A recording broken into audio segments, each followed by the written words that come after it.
paraît que les zadistes c'est des dangereux anarchistes, black bloc, hippies, parano, terroristes, fichés S, qu'il vaut mieux éviter d'aller les voir. Bon, on va aller les voir. Lui c'est le petit nouveau. Wesh. Voilà le troisième, Laurent. Wesh.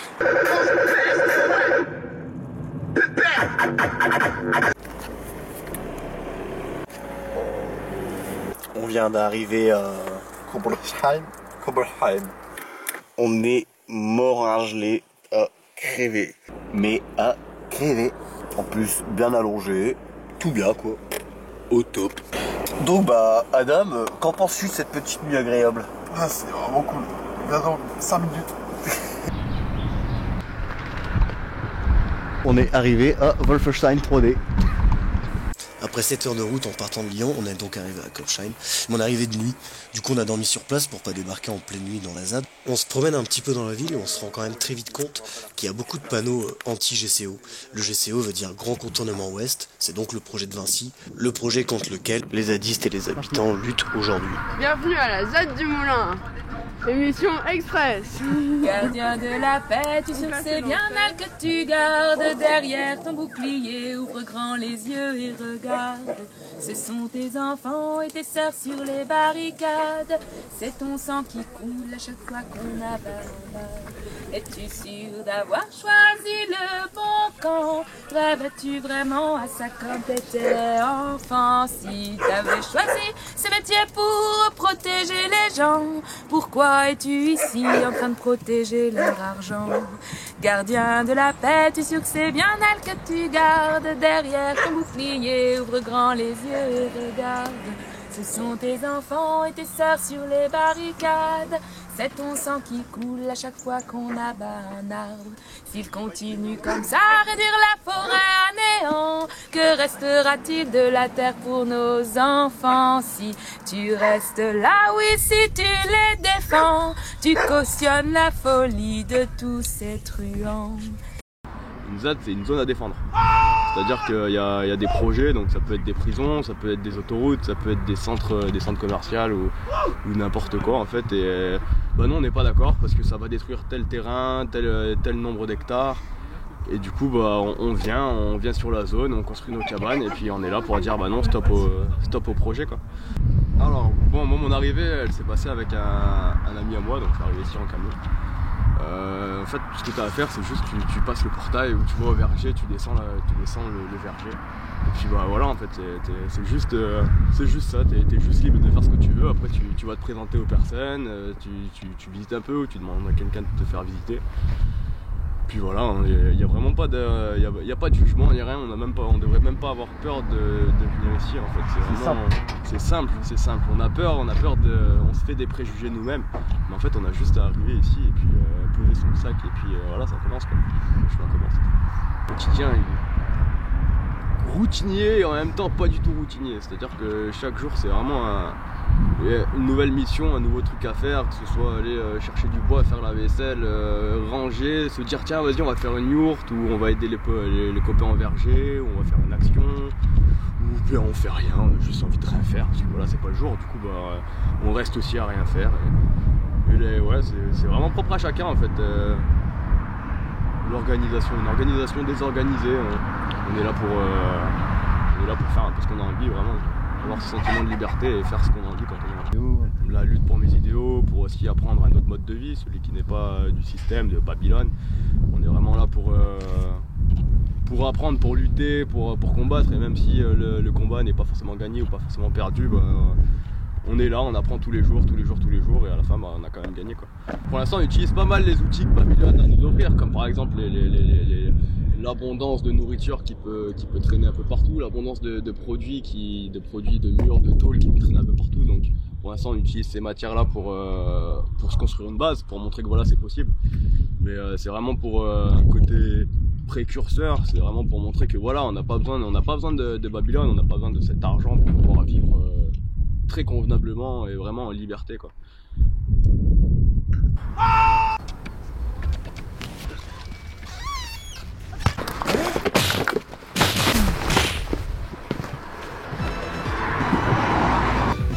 Samy effectue évacuer, que ce soit pas juste l'argent qui prime. Le souci qu'il y a ici, notamment, entre autres, d'une part il y a les déforestations. Du coup, tous ces arbres qui tombent, c'est de l'oxygène en moins pour les générations futures, c'est de la biodiversité en moins. Les zones protégées, Vinci voulait effectuer des travaux. Ils ont obtenu des arrêtés préfectoraux tranquillement. Ah non, on ne peut pas, il y a un espace protégé, selon les forêts, selon les terrains, il était question il y avait un batracien qui était protégé, il y a aussi une espèce de chauve-souris, arrêté municipal ou non. Le maire est en dessous du préfet et si le préfet dégaine son arrêté préfectoral, le maire il ne peut rien faire. Du coup à chaque fois on allait voir, demander oui vous avez les autorisations pour effectuer telle manip, ou même tout simplement juste qu'ils effectuent des travaux, qu'ils fassent quoi que ce soit et qu'après c'est fait, c'est fini. On n'avait pas les autorisations, mais parfois ils obtiennent les autorisations après coup. C'est un réel intérêt à ce que vous soyez là sur place à surveiller en fait, surveiller le droit et voilà, protéger la nature, mais aussi là concrètement c'est du droit quoi. Le combat c'est pas juste aller rouspéter, c'est pas juste être là pour faire du grabuge, c'est vraiment pour essayer notamment de réveiller les consciences et de montrer aux gens que la nature c'est quelque chose à défendre. Ce qui est intéressant, c'est de conserver des forêts avec de la biodiversité, donc des forêts qui ne sont pas gérées par l'homme en fait, qui se gèrent toutes seules, où il y a de la vie animale, des insectes. Beau hein. Ouais. C'est vraiment beau la forêt. Magnifique. On sent bien la nature, on sent bien que elle est présente, elle rentre en nous, elle s'imprègne partout. Tu regardes autour de toi, tu sens que la nature est présente. Tu sens que l'homme est là pour entretenir. Et voilà le moulin qui donnera son nom à une aire d'autoroute.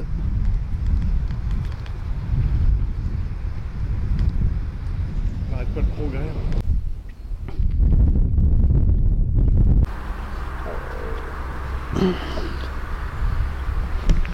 Qui profitent du feu, c'est autant de personnes qui n'ont pas un chauffage individuel chez elles. Méconnaissable. J'ai oublié un truc là-bas. Ah ouais. Voilà, là tu recules un peu. Tu fais genre tu mets dedans et puis... Bah nickel, franchement c'est du beau boulot les gars. Ouais. Bravo. Très joli. Ouais, des gilets jaunes, il faut un blocage. Oh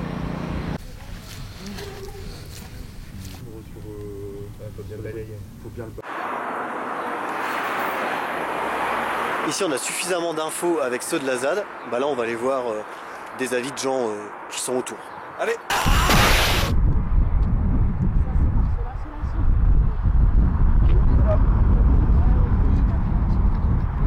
Voilà, ça ira. Je n'ai pas enlevé la forêt comme prévu, bon finalement elle est quand même enlevée, hein. Mais non, parce que c'est des gens qui font pas de mal à personne, hein, et ils sont utiles. Moi je trouve que c'est très bien ce qu'ils font, donc il n'y a pas de raison qu'on les soutienne pas, hein.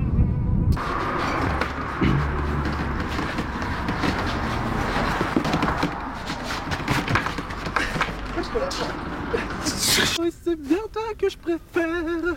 L'idée c'était autant pour les zadistes que pour les gens du village, hein, de dire là vraiment il y avait un sentiment commun de deuil en fait, hein, de colère et de deuil, et donc l'idée c'était de permettre à tout le monde de passer une étape, quoi. Et moi j'ai proposé avec mes outils à moi qui sont des cérémonies donc, mais de manière très, très ouverte, hein, c'était pas un culte protestant, c'était vraiment une cérémonie où j'espère, je crois, tout le monde s'est retrouvé.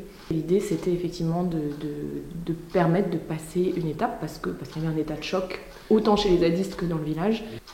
Alors ce qui est sûr c'est que ça continue à être très dur pour les gens du village et ça le sera quelque part d'autant plus dans les 2 ans qui viennent parce que le chantier va en augmentant au niveau du nombre de camions, au moins qu'il y ait une trace de toutes les infractions qui ont été commises sur ce chantier et qui sont encore commises. De non-respect des règles de protection de la nature, par exemple. Donc que ce soit un crime qui reste pas impuni même après dans voilà, alors impuni, malheureusement, il le sera peut-être, mais en tout cas qu'il soit inscrit quelque part, quoi. Qu'on se souvienne qu'il y a eu un nombre d'infractions incroyable dans... Voilà. Après, ils sont là pour une cause. Il est clair que dans le village, c'est c'est un combat anti-GCO. Et en fait, pour eux, le GCO est un problème parmi X, quoi. C'est un révélateur. Eux, ils combattent le GCO et son monde.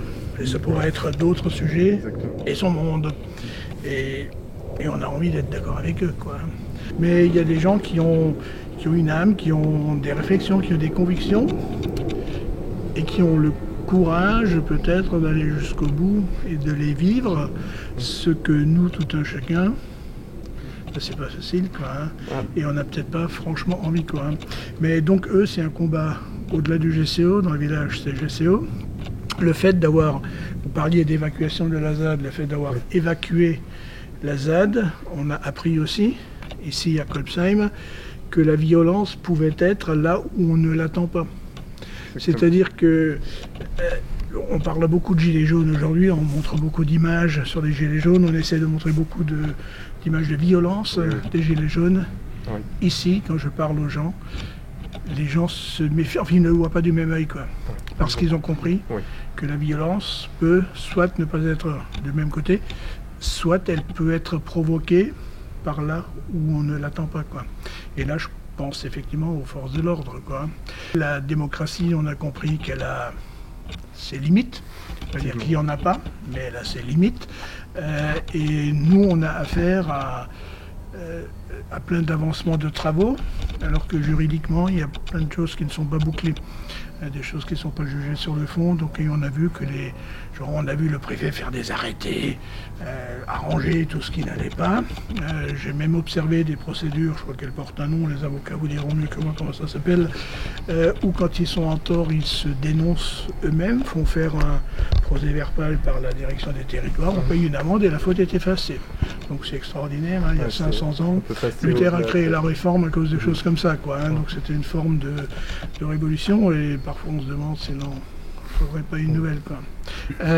Donc si je veux désengorger et si je veux attirer les gens qui traversent Strasbourg, j'ai peut-être intérêt à le faire aux heures de pointe. Ah ben non, aux heures de pointe, ça coûtera à peu près le double de ce que ça coûte dans la journée. Donc qu'on ne nous dise pas qu'on veut faire régler la situation autour de Strasbourg. Alors, d'après l'article dans cet ouvrage, le GCO va être vraiment rentable et important à faire. C'est pour ça que le chantier a commencé, c'est précipité. Donc je vous conseille vraiment de le lire pour prendre conscience de l'importance de ce projet. Là, la voiture elle est fermée.